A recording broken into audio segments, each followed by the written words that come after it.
kasvanut. Joo, eli mun tausta on se, että mä oon palvellut sotilastiedustelussa pääosa urasta, niin mä oon upseeri tiedustelupalvelu Everst, joka jäi viime syksynä eläkkeelle ja aloitin tammikuussa täällä yliopistolla opettajana, opetan tiedustelua. Eli pääosan urastani tehnyt tiedustelussa ja Venäjä ja Neuvostoliitto on ollut aina se mielenkiinnon kohde. Mä 86 nuoren luutnantina mut lähetettiin Leningradiin, silloin se Leningradi opiskelee venäjän kieltä ja silloin mä rupesin jo miettimään, että miksi venäläiset tekee asioita eri tavalla kuin me tehdään, miksi ne miettii, miksi ne näkee maailmaa eri tavalla kuin me. Ja sen jälkeen mä oon työskennellyt venäläisten ja neuvostoliiton kanssa oikeastaan eläkkeelle jäämiseen asti. Ollut paljon siellä reissussa Neuvostoliitossa Venäjällä ja ollut heidän kanssaan paljon tekemistä. Aina ihmetellyt, että miksi ne niin kuin miettii eri tavalla asioita. Ja sitten kun mä aloitin tällä yliopistolla, niin mä aloitin väitöskirjan teon ja mä löysin semmoisen teorian kuin strategisen kulttuurin teoria. Ja se yhtäkkiä se niin kuin avasi mulle sen, että miten voidaan perustella ja miettiä, että miksi venäläiset tekee asioita eri tavalla kuin me. Ja tämä strateginen kulttuuri on tapa, se syntyi Yhdysvallan 70-luvulla, kun yhdysvaltalaiset hävisi Vietnamin sodan. Ne rupesivat miettimään, että miten Yhdysvallat, tämmöinen supervalta, voi hävitä Vietnamille, joka on niin kuin amerikkalaisten mielestä hyvin alikehittynyt maa. Ja ne tajusivat, että kaikki ei välttämättä olekaan plussa ja miinusta nollasummapeliä, vaan että siellä on myöskin jotain muita asioita, jotka vaikuttaa siihen kansaan ja miten se kansa toimii. Ja ne kehitti tällaista strategisen kulttuurin teoriaa, ja tämä on teoria, millä pystytään selittämään, että miten joku valtio tai sen valtion johto, nyt kun mä puhun, että Venäjä tekee, niin itse asiassa on Venäjän johto tekee, niin miten se valtion johto näkee kriisin, miten se näkee voiman käytön siinä kriisissä, miten se näkee kriisin ja voimankäytön roolin ulkopolitiikassa, miten se näkee vihollisen, miten se näkee uhkan ja miten se sitten kuvittelee ne strategiset vaihtoehdot, millä se vastaa siihen uhkaan. Niin tämä strategisen kulttuurin teoria selvittää sitä. Se lähtee siitä, että pyritään hahmottamaan, että mitkä asiat vaikuttaa sen valtion johdon päätöksentekoon. Ja sen jälkeen katsotaan, että miten ne näkyy siinä valtion johdon päätöksenteossa ja miten ne niin kuin näkyy käytännön toimina. Ja tämä on aika hyvä tapa selittää jonkun valtion, tässä tapauksessa Venäjän, toimia. Että miten Venäjä on toiminut niin kuin se on toiminut nyt. Ja tämä auttaa meitä ymmärtämään, ja kun mä sanon ymmärtämään, niin se ei tarkoita, että meidän täytyy hyväksyä se, mitä Venäjä tekee. Mutta se auttaa meitä ymmärtämään, että miksi Venäjä tekee jotain asioita, ja jopa pystyy antaa meille eväitä ennustamaan, että seuraavaksi voi tapahtua näin ja näin ja näin. Churchill sanoi 1939, että Venäjä on arvoitus, joka on kääritty mysteeriin, ja se on salaisuuden sisällä. Tämä on varmaan pitää paikkansa. Tämä on hyvin sanottu, ja nyt lähdetään purkamaan tätä arvotusta tämän strategisen kulttuurin teorian kautta. Ja ennen kuin lähdetään siitä, niin täytyy muistaa se, että kun puhutaan Venäjästä, niin meillä ei ole yhtä Venäjää. Meillä on tavallaan monta Venäjää, monta kerrosta Venäjää, eri historiallisia kerroksia, jotka vaikuttaa edelleen siihen venäläisten ajatteluun, siihen miten venäläiset toimii. Jos lähdetään ihan tuolta ensimmäistä liikkeelle, se on slaavilainen Venäjä, mikä tarkoittaa sitä, että siellä syntyi se kieli ja entiteetti, se venäläisyys syntyi siellä.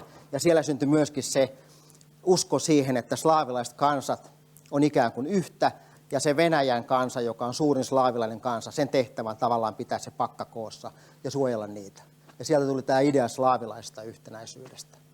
Ja kun mennään eteenpäin, kun Konstantinopoli kukistui, niin tämän itäisen Rooman perinteet siirtyi Moskovaan. Moskova käyttää itsestään termiä kolmas ja ikuinen Rooma, eli ne on ikään kuin tämän Itä-Rooman perinteen jatkajia. Siellä tuli tämä uskonto mukaan ja semmoinen konservatismi ja suhde esivaltaa. Tarkoittaa sitä, että esivaltaa ei haasteta.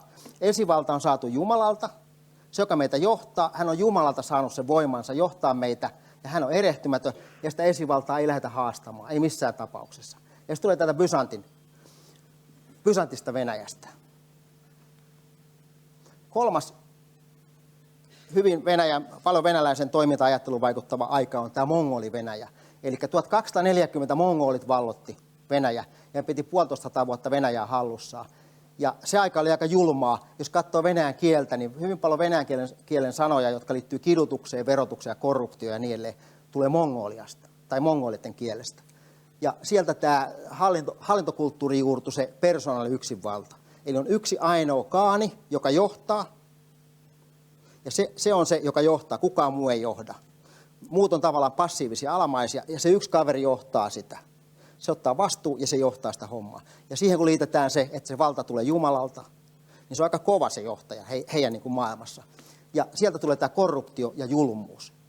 Eli ainoita tapoja selvitä hengissä mongolivallan aikana oli valehtelu ja korruptio ja väkivalta. Ja tämä elää edelleen hyvin syvällä niiden siellä strategisessa kulttuurissa. Ja kun mongolivalta loppui, niin ei ne mongolit pakannut tavaroita ja häipynyt sieltä Venäjältä, vaan ne sulautui siihen kansaan, jolloin nämä perinteet meni siihen kansaan. Ja tietenkin siihen johtavaan osaan, koska nämä mongolit, jotka johti sitä maata, ne sulautui siihen johtaviin kerroksiin sitten. Ja tämä näkyy edelleenkin. Kun katsoo geneettistä perintää, vielä sitä geneettistä perintää, ne on aika tummia, tummat silmät sun muuta. Ei siellä paljon pellavapäitä Venäjällä ole. Sitten tuli tämä sekasorron aika. Tämä oli lyhyt aika, mutta tällä on iso merkitys venäläisille, koska silloin sekä ulkoiset ja sisäiset viholliset mylläs, puolalaiset vallotti Moskovan, Venäjällä ei ollut vahvaa johtajaa, ja sen jälkeen Mihail Romanov valittiin tsaariksi, ja venäläiset niin tajusivat, että vahva johtaja on parempi kuin sekasorto. Ja kun sieltä takaa tulee se, että valta tulee Jumalalta, ja se yksinvaltias on todellakin yksinvaltias.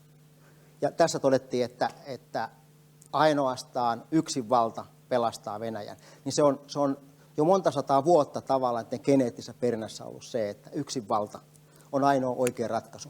Eli itsevaltius on parempi kuin kaos ja sekasorto. Sitten tultiin eurooppalaisen Venäjään, eli Pietarin suuri perusti Pietarin kaupungin 1700-luvun alussa tuohon suomalaisille soille, tuonne Nevan suistoon.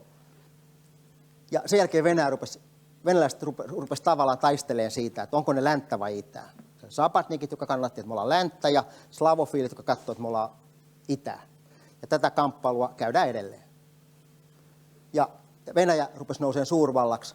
Ja tässä on mielenkiintoinen tapahtuma. Samalla kun Venäjä modernisoitu, ne myöskin mystifioi Venäjää. Eli Venäjä alkoi itse mystifioimaan itseään, nämä kirjailijat sun muut. Eli ne rakensi ikään kuin savuverhoa meidän ja heidän välille. Mystifioi Venäjää tietoisesti.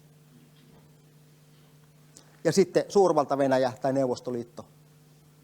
Kylmä sota, voimapolitiikka, etupiirit. Täältä tulee tämä voimapolitiikka, etupiirit. Toinen maailmasta opetti niille, että parempi taistella ei omalla alueella, vaan muiden alueella. Ne menetti yli 20 miljoonaa ihmistä sodassa. Autoritaarinen hallinto. Eli se autoritaarinen hallinto on seurannut oikeastaan sitä mongolivallasta alkaen Venäjällä. Se ei ole muuttunut miksikään. Se nimi on vähän muuttunut, mutta se autoritaarinen hallinto on pysynyt aina samanlaisena. Ja sitten Venäjä näkee olevansa neuvostoton perillinen, niin kuin se jossain asiassa onkin. Eli nämä on ne 6 kerrosta, mitkä, kun me ajatellaan Venäjää, niin meidän pitää aina miettiä, että onhan mongolivalta, se vaikuttaa tähän ja niin edelleen. Että ei ole semmoista yhtä Venäjää, joka syntyi 90-luvulla, vaan se on pitkä perinne, se menee 1200-luvulla ja aikaisemminkin. Venäjä, 11 aikavuohykettä, nämä vaikuttaa myöskin Venäjään, nämä valtavat etäisyydet. Ja yksi mielenkiintoinen asia, että tämä alue tästä Puolan rajolta Moskovaan asti on yhtä tasankoa, oikeastaan Uralille asti on yhtä tasankoa, mitä on helppo hyökätä niin hevosilla kuin panssarivaunullakin. Ja niin on tehnyt. Napoleon on hyökännyt, saksalaiset on hyökännyt ja niin edelleen. Ja se on venäläisten geneettisessä perinnässä myöskin se, että joku aina hyökkää tänne. Me tulemme valloitetuksi ja niillä ei ole mitään suojaa, ei vuoria, ei jokia, ei järviä. Sen vihollisen, joka tyypillisesti tulee täältä ja pääkaupungin välillä. Eli ne on tavallaan maantieteellisesti ollut äärimmäisen helppoja aina vallottaa. Ja se vaikuttaa myöskin heidän ajatteluun. Usko venäläisyyteen. Venäläisyys muodostuu 3 asiasta. Se on oikeauskoisuus, eli ortodoksismi, itsevaltius ja narodnost, jolle ei löydy suomenkielistä käännöstä, mutta se tarkoittaa tavallaan sitä kansaa tai kansaan liittyviä asioita. Meillä ei semmoista sanaa suomen kielessä ole. Avataan sitä kohta lisää. Mutta ensin tämä yksinvaltius. Ne on aina ollut sieltä mongolivallan alusta alkaen. Siellä on aina ollut yksinvalta. Se on ollut kaani, tai se on ollut tsaari, tai se on ollut kommunistinen puolue, joka on yleensä personoitu Staliniin tai Khrushcheviin tai kehen tahansa, ja tsaareihin, tai nyt presidenttiin. Siellä on vahva yksinvalta, ja ne haluaa sitä yksinvaltaa, koska ne on tottunut siihen, että hyvä johtaja pitää sekasorron kaukana. Ne ajattelee sen asian niin, ja ne on tottunut siihen. 200 vuoteen, 300 vuoteen niin valtaa on pitänyt konservatiivit. Siellä oli muutama radikaali uudistaja.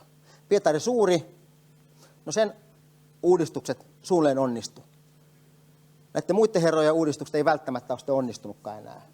Joku tietysti voi pitää Leninin juttuja onnistuneena tai Karpatsovin, mutta venäläiset itse näkee, että Karpatsov hajotti Neuvostoliiton. Eikä Jeltsinkään nyt mikään ihan superuudistaja ollut. Eli kaiken kaikkiaan niin siellä on valtaa pitänyt aina konservatiivit. Venäläiset uskoo oikeudenmukaiseen tsaariin. Ne uskoo oikeudenmukaiseen tsaariin, että se tsaari, kun se on saanut vallan sieltä Jumalalta, niin se ei voi tehdä virheitä. Eli se on erehtymätön. Se tsaari on erehtymätön.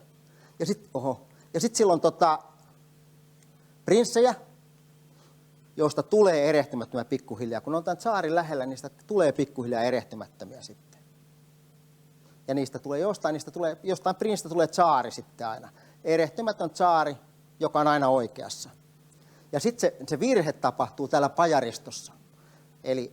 Eli siellä on pajaristo, eli kansan ja tämän erehtymättömän tsaarin välillä on pajaristo. Pajarit, jotka eri aikana on vähän eri yhteiskuntaluokkaa, mutta tämä pajaristo syntyi tuolla jo 900-luvulla, eli se oli prinssien jälkeen. Eli meillä on tsaari, joka on erehtymätön, prinssit, jotka kasvaa tsaariksi, josta tulee erehtymättömiä joistain niistä, kun ne nousee tsaariksi. Sitten on kansa, siinä välissä on pajaristo, joka toteuttaa sen viisaan tsaarin oikeita päätöksiä, joskus väärin. Ja jos jossain tapahtuu virhe, niin se on tämä pajaristo, joka tekee sen virheen. Tsaari, joka on erehtymätön, tai presidentti tai keskuskomitean pääsihteeri, se on aina niin kuin erehtymätön. Ja se vika löytyy täältä pajaristosta. Ja sen sekasoron ajan jälkeen tämä pajaristo menetti valtansa täysin tsaarille ja omaisuutensa myöskin. Eli sekasoron aikana tämä omistaminen, kun aikaisemmin ne omisti, niin se omistaminen muuttui hallinnaksi. Eli tsaari otti kaiken pois ja antoi sitten hallintaan. Saat hallita tätä tilaa, tai saat hallita näitä orjia, tai saat hallita tätä laivaa, kauppalaivaa. Mutta se voidaan ottaa pois, jos menettelet väärin. Jos tsaari ei ole tyytyväinen, se tavara lähtee pois sulta. Eli omistaminen muuttui hallintaoikeudeksi. Ja Neuvostoliiton aikana tämä jatkui tämä hallintaoikeus omistamisen sijaan. Eli Neuvostoliitossa, kun saavutit tietyn valta-aseman, niin sulla oli hallintaoikeus. Sä pääsit Datsalle, Jaltalle ja sulla oli musta tsaikka, joka haki sut töihin sun muuta. Mutta sä et omistanut näitä, mutta sulla oli hallintaoikeus näihin. Ja tähän liittyy myöskin se, että kun saavutat tietyn aseman, sulla on oikeus tiettyyn osaan korruptioon. Eli tietty valta-asema antoi sulle oikeuden tiettyyn korruption asteeseen myöskin. Alemmalla virka-asteella et saanut varastaa niin paljon, mitä ylemmäs pääsit, se enemmän saat varastaa. Ja siinä oli säännöt. Niitä sääntöjä piti noudattaa. Ne ei ollut kirjallisia sääntöjä tietenkään, mutta kaikki tiesi ne pelisäännöt. Ja tämä ihan sama systeemi on tällä hetkellä Neuvostoliitossa, Venäjällä. Eli se nomenklatuura, eli nimilistat kertoo, että kuka on milläkin asteikolla ja kuinka paljon hän saa tavallaan ottaa naljevaa, eli korruptio. Ja siellä on nämä liikemiesoligarkit kuuluu myöskin tähän. Ja säännöt on niin, että ei saa varastaa väärältä kaverilta tai ei saa varastaa sitä omaa asemaansa enempää, vaan varastat vaan sen määrän, mikä sulle kuuluu. Muuten käy niin että no tässä on näistä pajareista vielä. Eli tässä oli viime kesänä suora linja. Putin oli telkkarissa ja se otti nämä pajarit mukaan tähän telkkariin. Tässä on eri alueiden kuvernöörejä vastaavia. Ja sitten ihminen soitti tänne näin Putinille, että meidän alueella nämä tiet on tosi huonossa kunnossa. Niin sitten Putin kysyi sen alueen kuvernööriltä, että miksi nämä tiet on huonossa kunnossa, laita ne kuntoon. Ja sitten tämä sanoi, että kyllä, herra presidentti. Ja sitten ihminen sanoi, että hienoa presidentti, että hoidit tämänkin asian. Eli tämä pajarimenettely toimii edelleen. Nyt tämä tehtiin vielä näin julkisesti telkkarissa. Ja nämä todellakin, jos saat tietyn aseman, niin saat ottaa varastaa korruptiota. Ei liikaa, eikä väärältä kaverilta. Tässä on kaveri, joka varasti liikaa. Hodorkovski varasti liikaa, vankila, 10 vuotta kakkua, asuu Sveitsissä tällä hetkellä. Uljukaajev varasti väärältä henkilöltä, Sechiniltä, joka on Putinin hyvä kaveri ja Venäjän todennäköisesti toisiksi vaikutusvaltaisen kaveri. Uljukaajev meni varastaan Sechiniltä, 10 vuotta kakkua. Eli jos noudatat sääntöjä, kaikki menee hyvin. Jos noudatat sääntöjä, sattuu leukaa. Eli näin se toimii. Sitten tämä uskonto.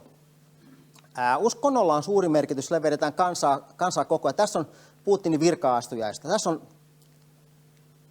Moskova koko Venäjän patriarkka Kirill. Kattokaa, missä hän seisoo. Ensimmäisenä. Schröder on tossa. Sitten täällä on pääministeri on hänen takana. Puolustusministeri jossain tuolla taaempana vielä näkyy tuolla.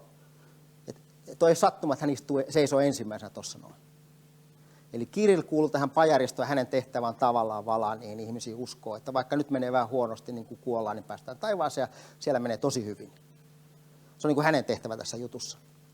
Ja tietysti Putin, tarinahan kertoo niin, että hänet on kastettu salaa. Uskoo kuka uskoo, mutta joka tapauksessa niin hänhän oli kommunistisen puolueen jäsen ja KGB:n upseeri, ja nyt hän on uskovainen numero 1. Näin se muuttuu se homma. Tässä on Kirill, patriarkka Kirill, joka venäläiset löysi tämmöisen kuvan, missä herra Kirill 30 000 taalan kello ranteessa.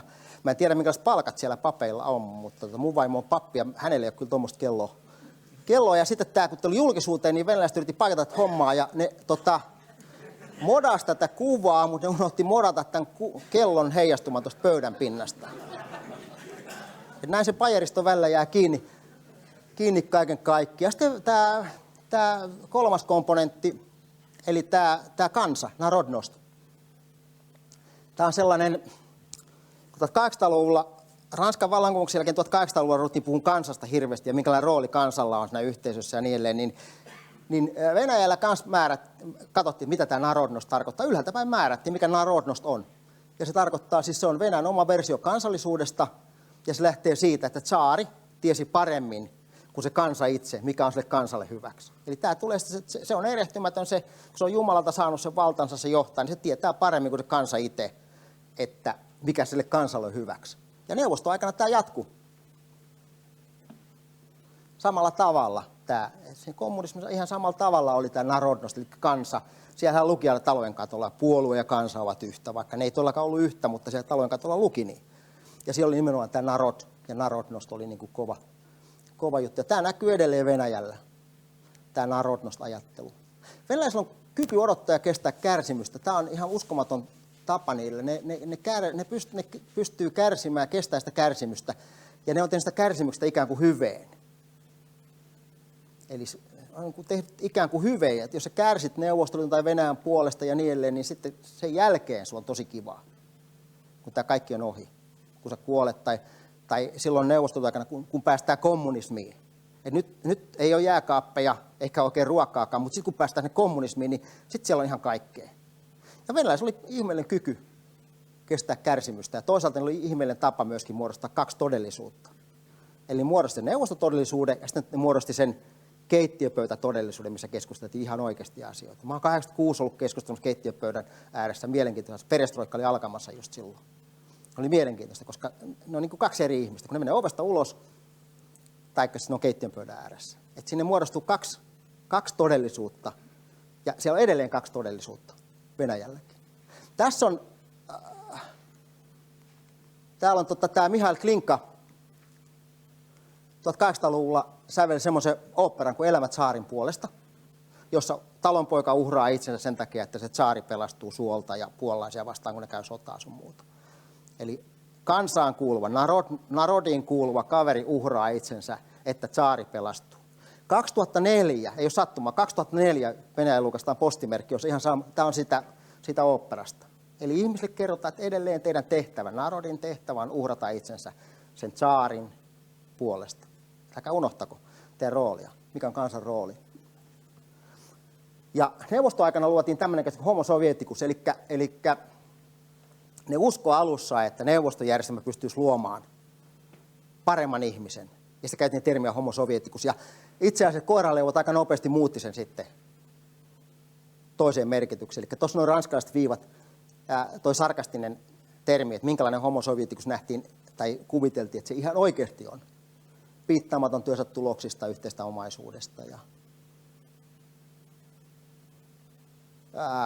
hyväksyy passiivisesti kaiken hallituksen määräämään ja välttelee yksilöistä vastuuttua sun muuta. Kun Venäjällä on ollut ja Neuvostoliitossa ollut, niin miettii itse, että pitääkö nämä paikkansa vai ei. Ja sitten 87, kun Neuvostoliitto lähti luhistua ratiseen, niin arvioitu, että on Juri Levada, joka perusti myöhemmin Levada tutkimuskeskuksen, niin se arvioi, että tämä homo sovieticus on kuolemassa sukupuuttoon. Ja 94 niin 75% vastaajista sanoi, että Neuvostoliitto hajoamassa oli enemmän pahaa kuin hyvää. Ja sitten 98 kun päästiin, niin tämä sana demokratia, se sana demokratia alkoi venäläisten mielessä muistuttamaan samaa kuin sekasorto.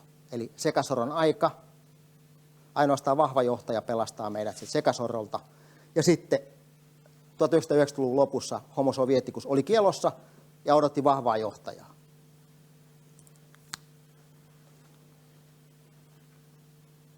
Tässä on vielä Nikolai ensimmäisen, tämä voisi olla Vladimir ensimmäisenkin, joka tällä hetkellä on vallassa, niin Vladimir ensimmäisen sanontoja, että autokratia, ortodoksismi ja ruski mir, eli venäläinen maailma, on koottava venäläisten kaksoiskotkan siipien suojaa.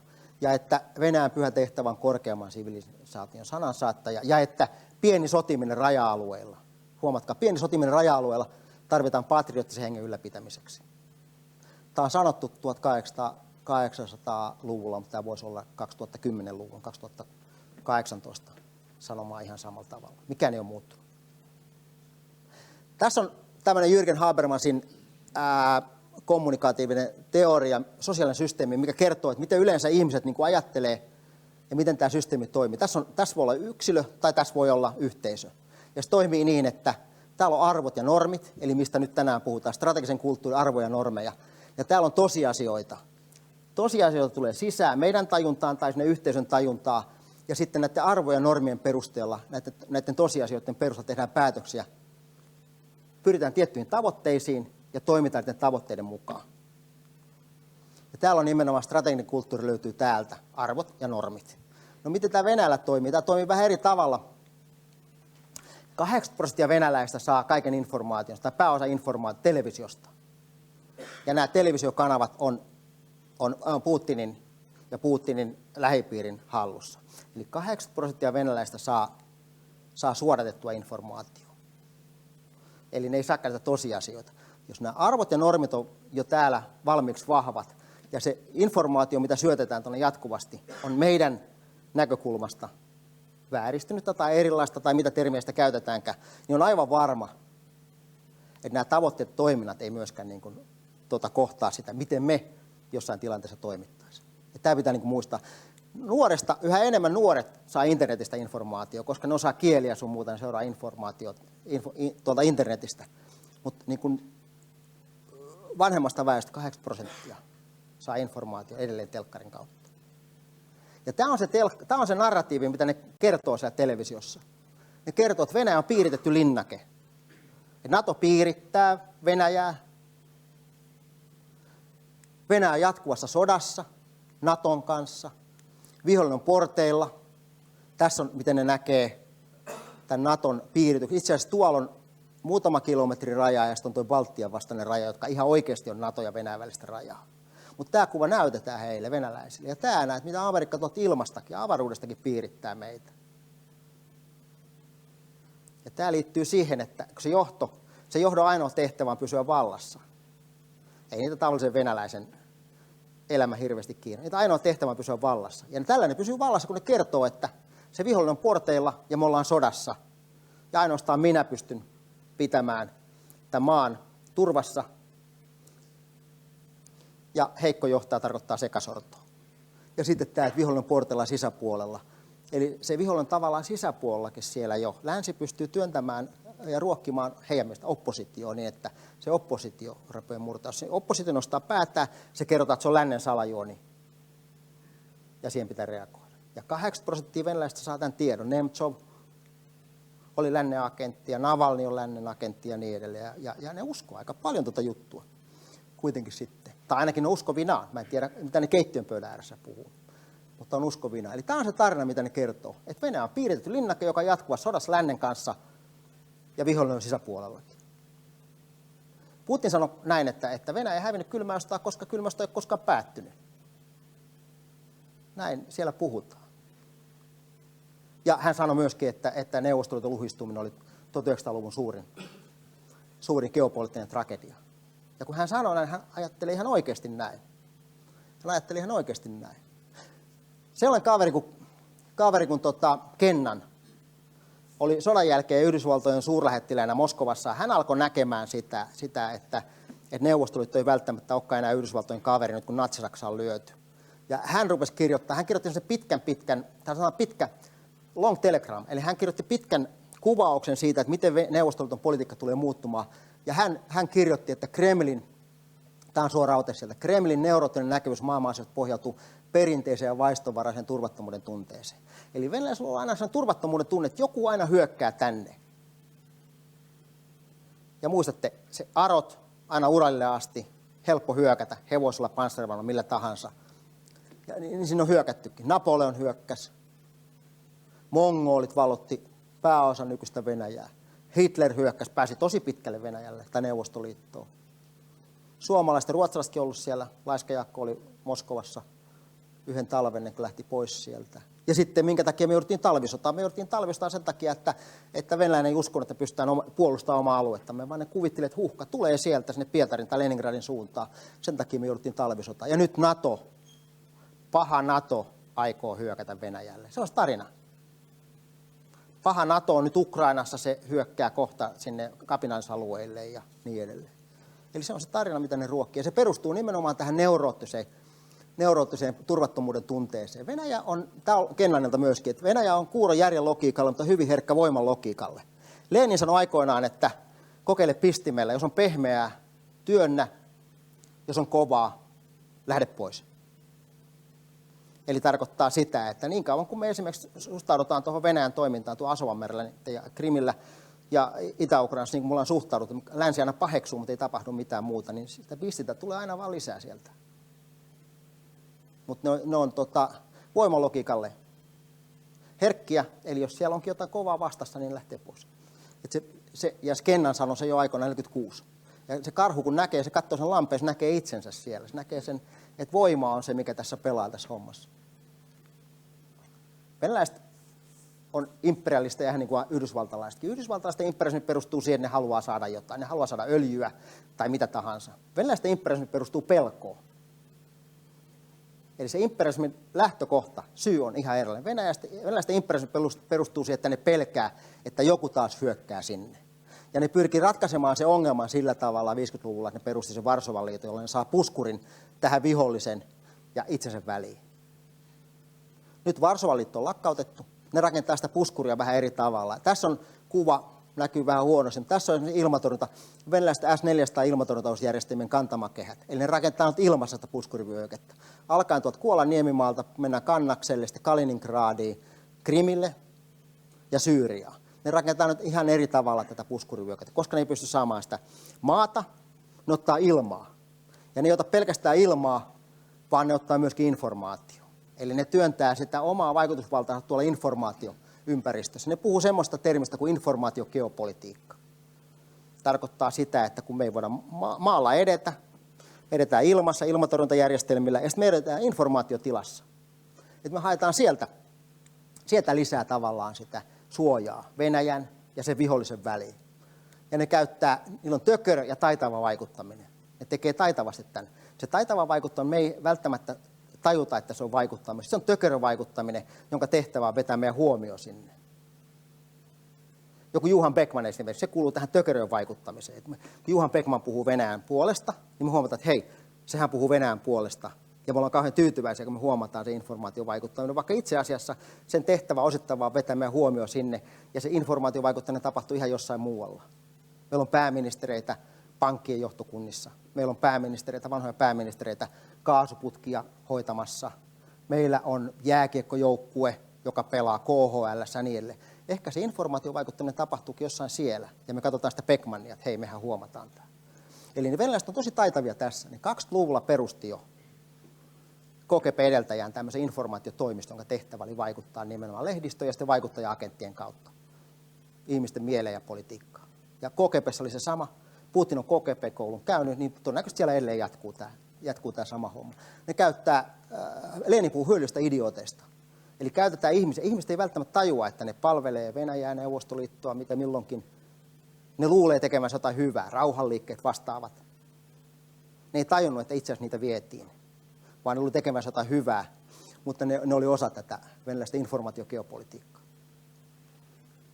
Venäläisillä on ihmeellinen uskomus siitä, että niillä on tehtävä pelastaa Eurooppa. Ja osittain ne on oikeassa siinä. Ne lähtee siitä, että niiden tehtävä on pelastaa Eurooppa ja yhdistää slaavilaisia kansoja. Ja ne on pelastanutkin Euroopan. Ne pelasti Euroopan Napoleonilta oikeasti. Ne löi Napoleonin. Ne pelasti Euroopan Hitleriltä, fasismilta. Ja tällä hetkellä, mä muistan kun 90-luvulla mä olin Neuvostoliitossa työmatkalla Venäjällä ja keskustelin venäläisten upseereiden kanssa. Mä kysyin, mitä te teette siellä Tšetšeniassa, miksi te niin kuin soditte siellä? Niin niiden kertomus narratiivi oli se, että ne puolustaa siellä Eurooppaa islamia vastaan. Ja eurooppalaiset eivät tajua sitä, että minkälainen uhka islam on, eikä tajua sitä, mitä Venäjä ja Neuvostoliitto tekee Euroopan eteen. Eli ihan oikeasti ne uskoo siihen, että niiden tehtävä on puolustaa, suojata ja pelastaa Eurooppaa asioilta. Ne ei välttämättä aina tiedä miltä, mutta joka tapauksessa aina pelastaa meitä, vaikka ei me edes haluttaisi. Ja tässä on Tolstoi kannatti tätä, ja sitten tämä Dukin, joka on nyt pidetään yhtenä tämmöisenä geopoliittisena aivona tuolla Kremlissä, niin hän ajaa voimakkaasti nimenomaan tätä näkemystä, että Venäjä tulee aina pelastamaan kaikki, vaikka ei pyydettäisi. Venäläiset näkee historian läpi kaikki asiat. Tässä on mä puhun sitä puolesta valloituksesta sekasorroajasta. Tässä on kauppias Kusma Mini ja ruhtinas Dmitri. Ne löi yhdessä, ne yhdistyi, eli jälleen kerran tarina kansa ja sitten prinssi yhdistyi. Ja kun ne yhdisti voimansa, ne löi puolalaiset ennen sitten sekasorron päättymistä Moskovasta. Nämä kaksi kaveria tässä näin. Ja nyt ne on ikuistettu ne patsaaseen Punaiselle torille. Kuka on Punaisella torilla käynyt, niin täällä kirkon lähellä on näiden herrojen patsas. Ja jotta venäläiset ei unohtaisi sitä, että kun kansa ja tämä prinssi menee yhteen ja yhdistää voimansa, niin Venäjä on lyömätön, niin aina paraateissa myöskin ne paraatijoukot marssii tämän patsaan ohi. Ja muistaa, että no niin, näinhän siinä kävi. Kun me yhdistiin voimat, niin puolalaiset hävisi. Ja marraskuun alussa on kansan yhtenäisyyden päivä. Se on päivä, jolloin nämä Minin ja Dmitri löivät ne puolalaiset. Se oli entinen lokakuun vallankumouksen vuosipäivä lähes. 7. päivä lokakuun vallankumouksen vuosipäivä. Mutta siihen runnottiin tämmöinen uusi kansanyhtenäisyyden päivä. Ja se on nimenomaan tämä, kun kansa ja prinssi yhdistyi, niin kukaan ei meille mitään. Tämä on muistutus siitä, että kun venäläiset miettii aina historiaa ja voiman kautta kaikkea, niin silloin kun Molotov sanoi Stalinille, että meidän pitäisi varmaan solmia suhteet Vatikaaniin sodan aikana, niin Stalin kysyi, että montako divisioonaa Paavilla on. Sitten Molotov sanoi ei yhtään, ja Stalin sanoi, unohda koko juttu.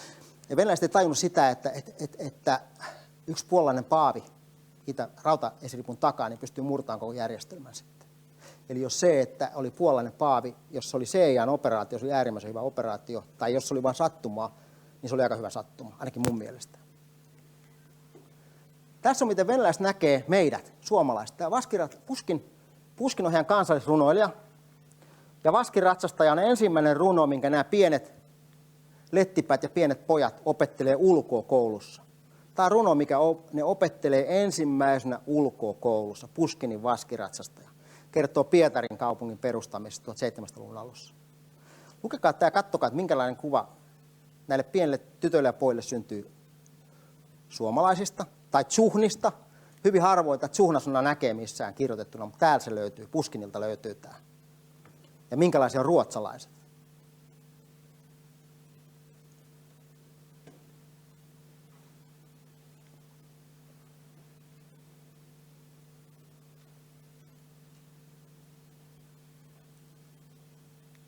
Eli kaupunki perustetaan kiusaksi Korskan naapurin, eli ruotsalaisten kiusaksi. Ja ennen kuin se kaupunki perustettiin, se oli suoaluetta, missä oli mökki siellä sun täällä ja ne oli asumus köyhien tsuhnien, eli meidän. Ja sitten suomalainen lapsipuoli, luonnonpuolueen, tämä on paljon jyrkemmin sanottu vielä sen alkuperäisessä. Tämä on käännetty positiivisesti, meidän kannalta positiivisesti täällä. Tämä on vielä niin kuin jyrkemmin sanottu tässä. Ja sitten tämä, suomalaiset aallot saa hakata päätään nyt Pietarin muureihin. Se ei onnistu enää. Eli tämä on se kuva, minkä nämä pienet ennen Neuvostoa nykyään venäläisihmiset saa niin kuin Suomesta ja Ruotsista. Tästä se lähtee se homma liikkeelle. Suomessa, jos tekisi venäläistä samanlaisen runon tai opettaisi meidän pienelle koululaisille venäläistä samanlaista asiaa, niin saisi kenkää varmaan opettaa heti. Venäjän teknologisesti jälkeen jäänyt, ja se on ollut aina joku sanoo, että venäläinen on keksinyt kuin samovaarin, ja siihenkin se on hanan varastanut saksalaiselta. Sitä mä en tiedä, onko se totta, mutta tämmöinen sanonta on. Tämä on mielenkiintoinen maalaus, tämä on Ilja Repinin maalaus, Burlakina Volge, ja tämä on siinä mielessä mielenkiintoinen maalaus, että se Venäjän jälkeenjääneisyys näkyy tässä. Ei näissä lauttureissa, vaan täällä. Jos mennään tuonne taaemmas, niin siellä näkyy Saksasta saatu höyryalaiva. Eli Volgalla alkoi liikennöimään jo saksalaisia aluksia, ei venäläisiä aluksia, vaan saksalaisia aluksia, ellei kun nämä kundit veti lauttaa tuonne ylävirtaan. Niin täällä oli jo vähän niin kuin uutta toivoa, mutta sekä ei ollut venäläistä, vaan se oli saksalaista tuontitavaraa. Ja jos ajatellaan, niin Pietari Suurihan oppi rakentamaan laivoja Hollannissa. Venäläiset yritti itse rakentaa tietokoneita. 1970-luvun lopussa ne teki päätöksen, että ei, meillä ei ole kykyä siihen, vaan me ruvetaan kopioimaan IBM. IBM 360 oli järjestelmätön, rupesi kopioimaan. Afganistanin sota vaikeutti pikkasen sitä hankintoja, mutta ne sai kuitenkin peitefirmojen kautta, muun muassa Japanin kautta, IBM:n laitteita, mitä ne sitten purki, valmisti samanlaisia osia ja kokos. Tässä on venäläinen mikrosiru, joka on kopio. Ydinase,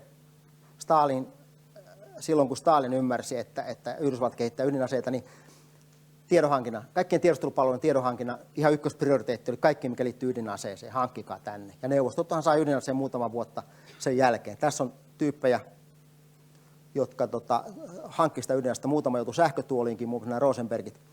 Mutta siis toi ydinasehan oli, Neuvostoliitto varasti Yhdysvalloilta se. Ja nyt mitä tapahtuu on se, Venäjällä ei ole kykyä itse kehittää tekoälyä. Kiinalaisilla on, venäläisillä ei ole. Putin on sanonut näin, että kuka hallitsee keinoälyä, hänestä tulee koko maailman hallitsija. Ja ihan varmaa on, että tällä hetkellä niin tiedustelupalveluiden yksi tärkeimmistä tehtävistä on hankkia kaikkea, mikä liittyy keinoälyyn. Venäjän totuus. Tämä on mielenkiintoinen juttu. Jos katsotaan kieltä. Kielihän kertoo sitä, miten ihmiset ajattelee ja miten se yhteiskunta ajattelee. Yhdysvalloilla on 2 sanaa vapaudelle, liberty ja freedom ja niin edelleen. Venäjällä on 2 sanaa totuudelle ja 3 sanaa valheelle. Se ei ole varmaan sattuma. Niillä on sana pravda, joka on totuus, mutta ei siinä mielessä kuin totuus. Absoluuttinen totuus on, vaan pravda on enemmänkin totuus, jolla päästään eroon ilkeistä tilanteesta. Se on vähän niin kuin taktinen totuus. Taktinen totuus. Istina on valheen vastakohta. Istina on totta, niin totta kuin vaan voi olla. Mutta pravda on enemmän sellainen, joskus se voi olla totta, joskus se voi olla ei ihan niin totta. Ja 3 sanaa valheelle, ja toi vranjo on tällainen valkoinen valhe, niin kuin meillä on valkoinen valhe, mutta se on niin kuin strategisen tasavalkoinen valhe. Se on myöskin tavallaan tapa päästä eroon ilkeistä tilanteista. Ja venäläiset tietää se, me ei tiedetä sitä. Me luullaan, että maailmassa on vain totuus ja valhe. On vain musta ja valkoinen tai plussa ja miinus. Me niin kuin luullaan, koska meillä niin yleensä on. Ja tämä on synty siellä mongolivallan aikana. Väkivalta, valehtelu oli tapa selvitä hengissä mongolivallan aikana. Ja tämä on jäänyt siellä elämään sitten siinä järjestelmässä. Ja niin on tämmöinen kuin krukavaja paruka, ympyrä tai porukkatakaus. Suomen porukkasana muuten tulee tästä. Se tarkoittaa sitä, että jos meillä on joku joukko, jolla on yhteinen tavoite, olkoon se vaikka Kremlin johto tai Venäjän asevoimat tai mikä tahansa. Meillä on yhteinen tavoite ja mä astun siitä ympyrästä ulos ja valehtelen. Niin, että ne, jotka kuuluu siihen minun porukkaan, ne kuulee, että minä valehtelen. Niin he ei tuomitse minua valehtelijana, koska ne ymmärtää, että minä käytän sitä taktista totuutta sen yhteisön tavoitteiden saavuttamiseksi. Eli se taktisen totuuden käyttö, eli se valehtelu hyväksytään, jos se tehdään sen porukan eteen. Ihan niin kuin sä saat varastaa, kun et varasta liikaa tai väärältä kaverilta. Saat myöskin valehdella, jos valehtelet sen porukan eteen. Ja meillä on, niin kuin, totuus on musta ja valkoinen ja niin edelleen. Toi Masha Gessenin, joka on muuten hyvä kirja, mä otin mukaan tämä Venäjällä tulevaisuutta. Tämä kannattaa lukea, ketä tämä teema kiinnostaa. Niin Masha Gessen puhuu kaksoisajattelusta. Eli se on vähän sitä, että siellä keittiön pöydän ääressä sanotaan eri asia kuin ovien ulkopuolella. Niin tässä on vähän sama juttu. Ja kaikki ihmiset ymmärtää, että Ahti puhuu keittiön pöydän ääressä ihan eri juttua kuin ovien ulkopuolella. Kaikki ymmärtää, miksi se tapahtuu. Ja niin edelleen. Ja tämä perustuu siihen, että kun ne lanseeraa sen tarinansa, vaikka että meillä ei ollut mitään tekemistä Skripalin myrkytyksen kanssa, tai että ei meillä ole mitään tekemistä sen Malilakoneen alasampumisen kanssa, niin tämä perustuu siihen, että meillä tällä lännessä, oikeusvaltiossa, kun me esitetään väite, niin meidän pitää pystyä 100% aukottomasti todistamaan, että se väite on totta. Ja kun he esittää jonkun väitteen, niin siellä jää aina niitä pieniä aukkoja, jotka me ruvetaan miettimään, että onkohan tuo kuitenkaan totta, ja niin edelleen. Kun se toimii eri tavalla, se totuuden ja valheen käsitys siellä.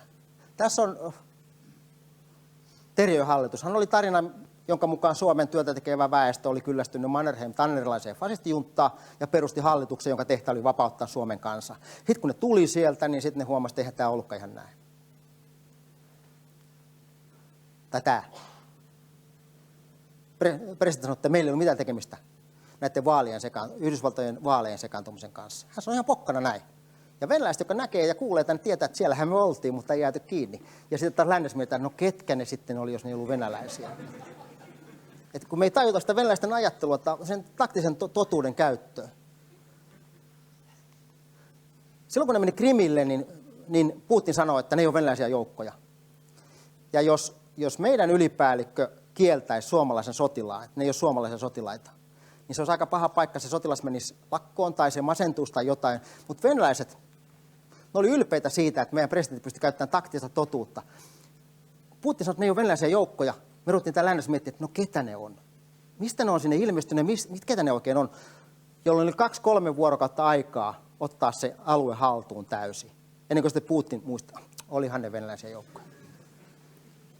Tai sitten tämä Malisaskonen alasampuminen. On pystytty aukottomasti osoittamaan, että se oli venäläinen 53. ilmatorjuntaprikaatista se ohjuslavetti, joka ampui tuolla alas. Niin hurjimpia juttuja, mitä Venäjällä liikkuu, että silloin kun tämä oli kuumimmillaan tämä juttu, oli se, että ne ihmiset oli jo kuolleita, kun ne oli siellä lentokoneessa. Ja sitä levitettiin sitä juttua. Että ne ihmiset, jotka kuoli tässä, niin ei ne kuollut oikeasti, vaan ne oli jo kuolleita. Mutta kukaan ei kyseenalaistanut, koska ne tiesi, että se on taktinen totuus. Ne ei kyseenalaistanut, miten se lentokoneen kapteeni saatiin lentämään lentokonetta, joka on täynnä kuolleita ihmisiä, ja sanotaan, että sinut ammutaan kohta alas. Kukaan ei lähtenyt kyseenalaistaa sitä, koska ne tiesi, että se on taktinen totuus. Tai sitten niin, että tässä on tarina siitä, että miten Donbassin alueella urheat kaivostyöläiset lähtee taistelemaan Kiovan fasistista junttaa vastaan, ja sitten kun siellä on niitä mielostuksia, niin ne jotkut unohtanut ottaa pois ne Venäjän asevoimien joukkostunnukset, ne on ollut siellä mielostuksen mukana.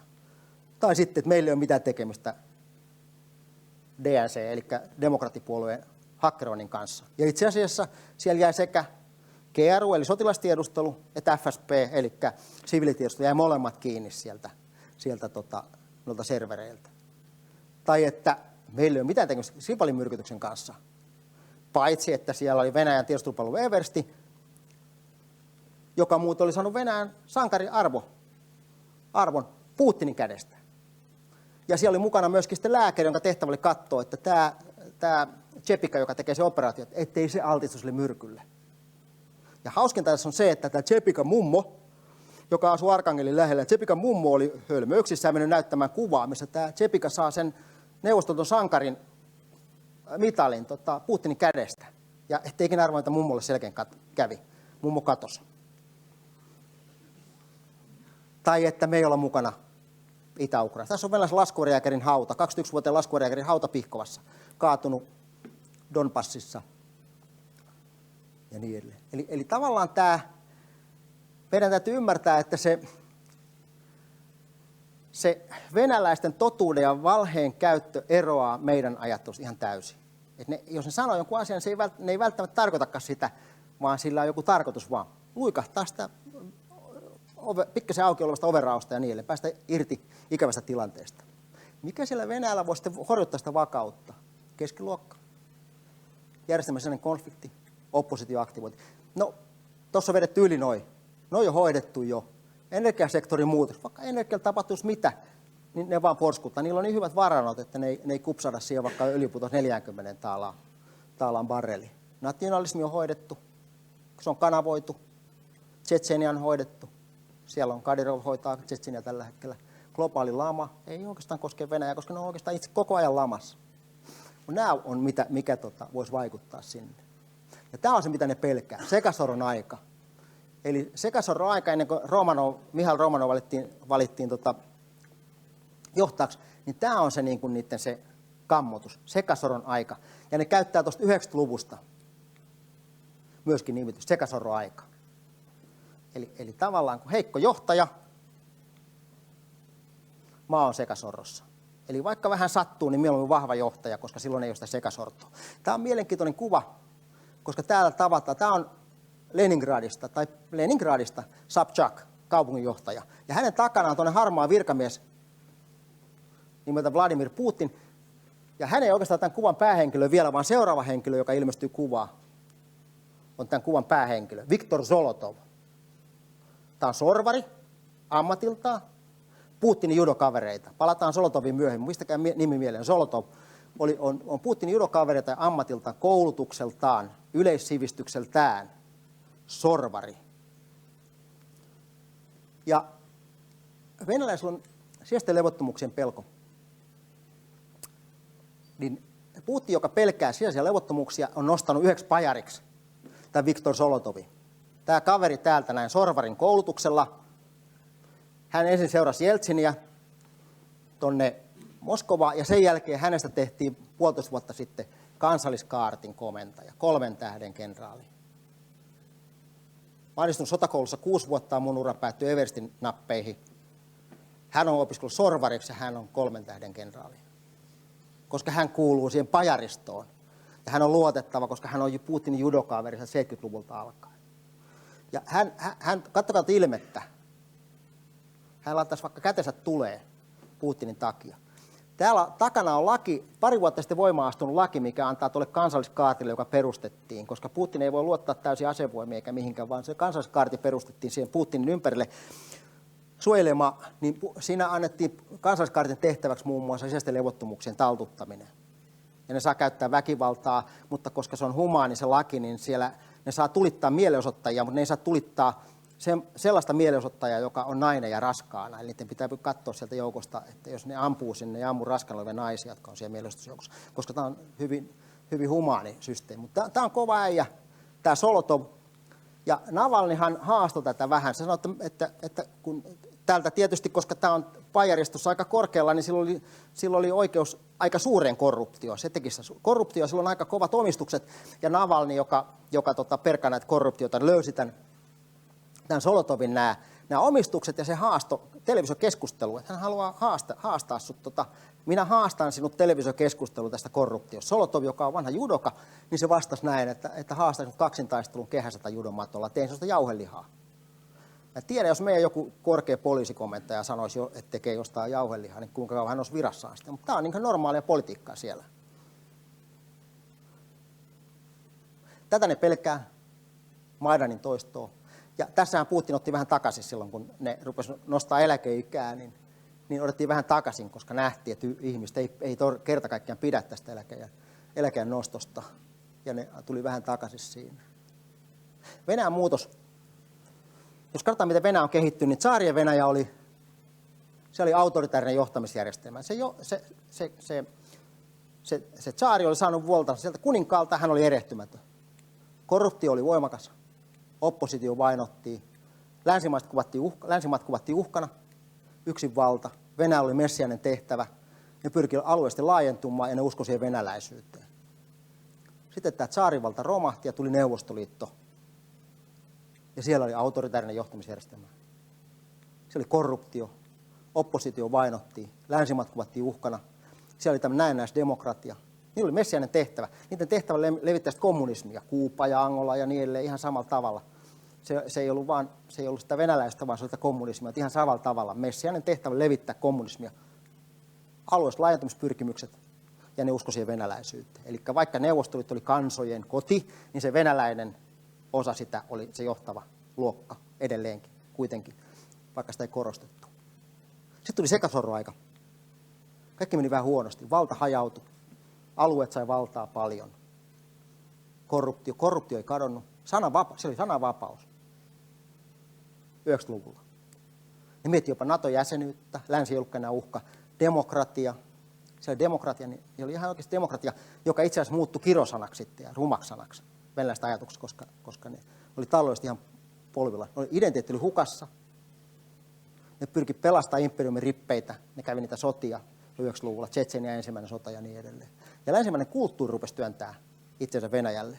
Mutta sitten onneksi tuli se vahva johtaja taas, joka pelastaa kaiken. Ja Venäjä 2000, Putinin Venäjä. Se on autoritaarinen johtamisjärjestelmä. Korruptio, opposition vainot, länsimaat kuvataan uhkana, ohjattu demokratia. Venäjällä on messiainen tehtävä, alueelliset laajentumispyrkimykset ja usko venäläisyyteen.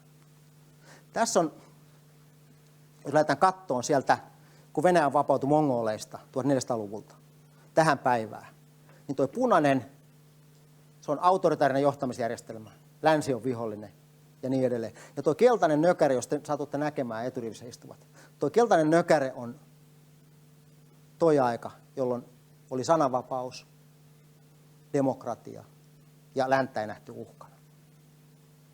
Eli se, joka ajattelee, että se joskus muuttuu, niin ajatelkaa niin, mutta mä en usko. Tämä oli ihan sattumaa tämä pikku nökäre täällä. Tämä jatkuu niin kauan kuin se jatkuu sitten. Katsotaan, miten se jatkuu. Tämä Homo resovieticus on syntynyt, eli Levara teki 2017 tutkimuksen 10 maailmanhistorian merkittävää henkilöä. Stalin 38 pinnaa.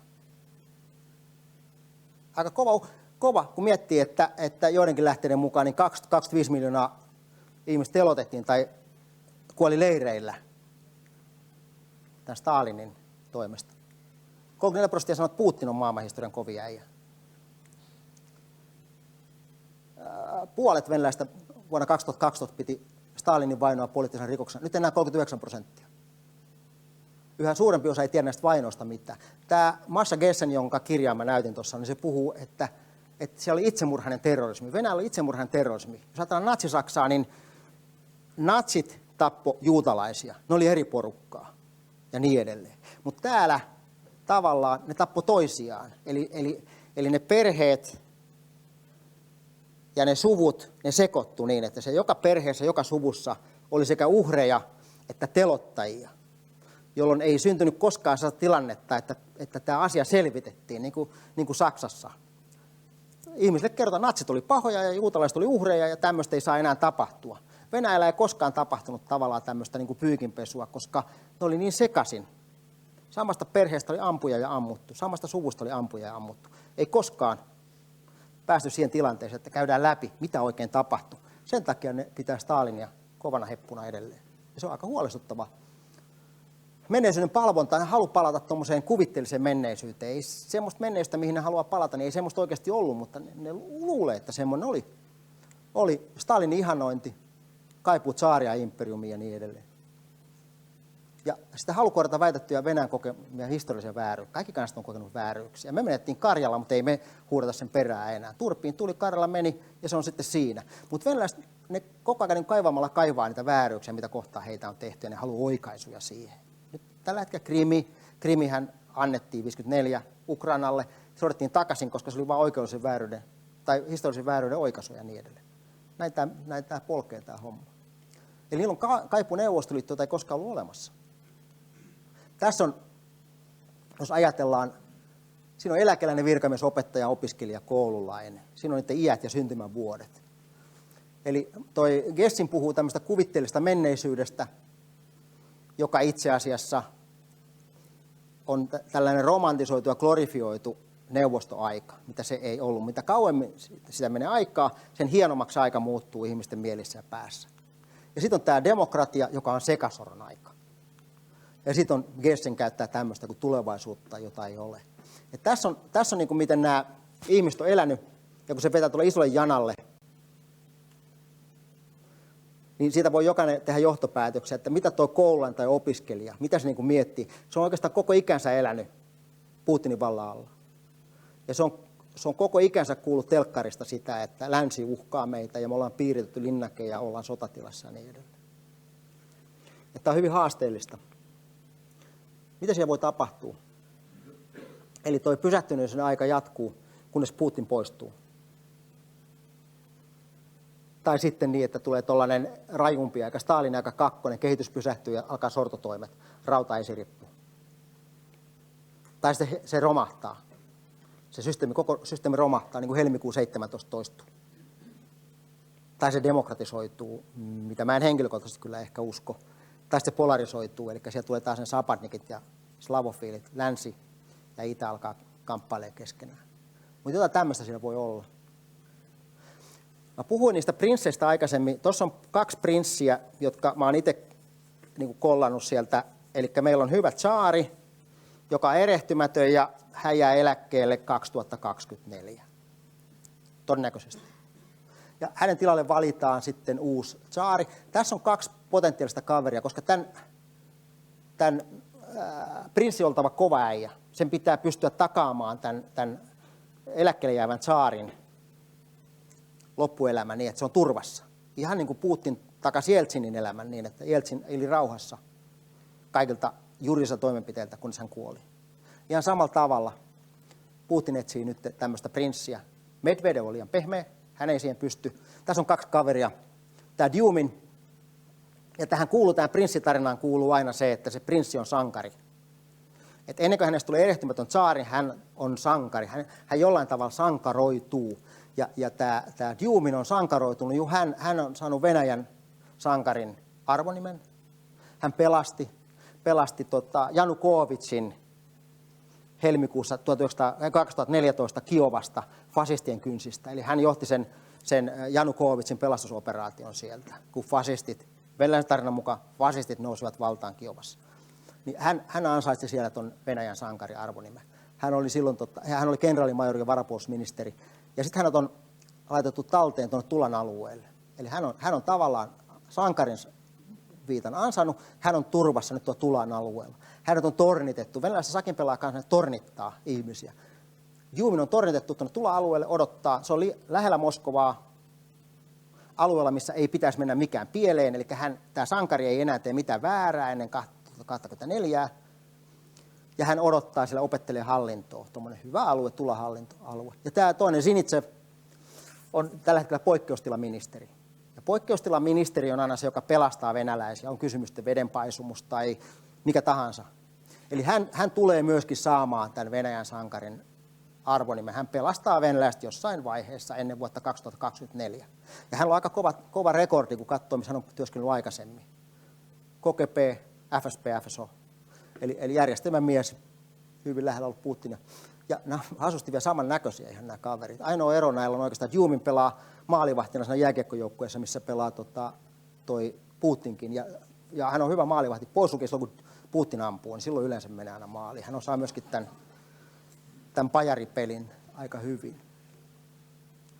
Tässä mennään takaisin sosiologisiin tutkimuksiin, niin tämä Putinin kannatus alkaa laskea. Siellä puhutaan, että venäläiset sanoo, että Putin on vastuussa ongelmista ja asevoimat ei ole niin tärkeä. Tärkeämpi on ihmisten niin kuin hyvinvointi. 20 miljoonaa ihmistä elää köyhyysrajan alapuolella. 22% väestöstä pystyy ostamaan vain välttämättömät elintarvikkeet. Kyllä se vähän niin kuin kuplia kuohuu. Tässä on mielenostajan lausunto. Hän sanoo, että 2 vaihtoehtoa. Vallanpitävät tiedostavat tunnelmaa, kuuntelevat kansaa tai tulee jonkinlaisia sosiaalisia räjähdyksiä.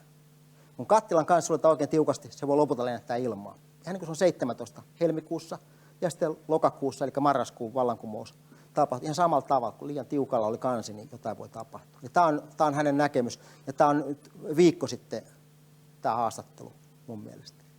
Että mihin se Venäjä menee, miten se tapahtuu, niin se on vaikea sanoa. Tämä on viimeinen kuva. meni minuutilla yli. Tämä on viimeinen kuva. Tämä on mielenosoituksesta Moskovasta syyskuusta. Ja tässä voi olla se tulevaisuus. Tämä kundi kuuluu varmaan siihen ikäluokkaan, joka saa informaationsa internetistä. Ei kuulu sen 80%, joka saa sen suodatetun tilannekuvan sieltä. Ja tässä voi olla se tulevaisuus sitten, 10-15 vuoden päästä. 2030 joskus silloin saattaa tapahtua jotain, jollei se kansipomppa auki ennen seuraavia presidentinvaaleja. Hyvä. Mä lopetan tähän kuvaan ja nyt